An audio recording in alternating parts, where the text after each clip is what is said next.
I'm worried I mean, about. You're saying a pox on both their houses. There is no real governmental opposition.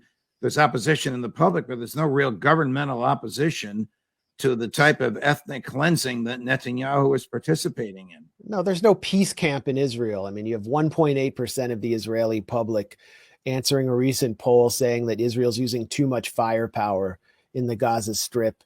The person who presided over the Oslo Accords, which was supposedly the peace plan, Yitzhak Rabin, he was the author of the original act of systematic ethnic cleansing of Palestinians. He presided over the so-called Lida Ramle Death March during the 1948 war, in which 150,000 Palestinians were sent marching at the point of a gun after several massacres in the towns of Lida and Ramle towards the east, and they all live in Ramallah and refugee camps in the West Bank now.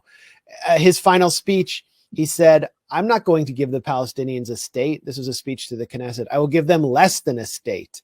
And that's been the plan from the point of view of the Labor Party. Netanyahu has just lifted the mask on all that in the same way that Donald Trump sort of lifted the mask on U.S. empire. And that's why Netanyahu is seen as a threat to this whole system that the U.S. had in place.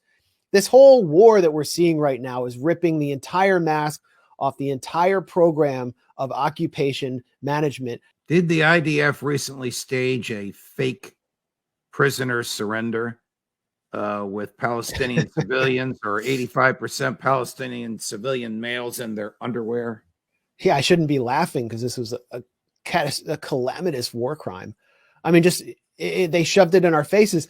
When I first saw these photos, I thought, are they real? And then I realized the Israelis released them. And then I realized that they're doing it to project an image of victory, because they have no clear battlefield victory to present back to their public, which is still traumatized and humiliated by October 7th. So they took a bunch of guys from UN schools where they were sheltering with their families. They threatened and beat their wives and kids and sent them away. And then they stripped these guys who are bakers, electricians, just regular guys, paraded them on the street. And then at one point in a staged scene, forced a man who runs an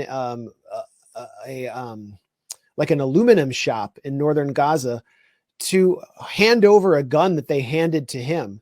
And then they told the Israeli public, "We have destroyed the Hamas Jabalia division and they have all surrendered en masse. We won."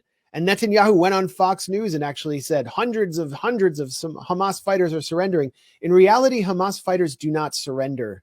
They rarely surrender. They believe in martyrdom, victory or death.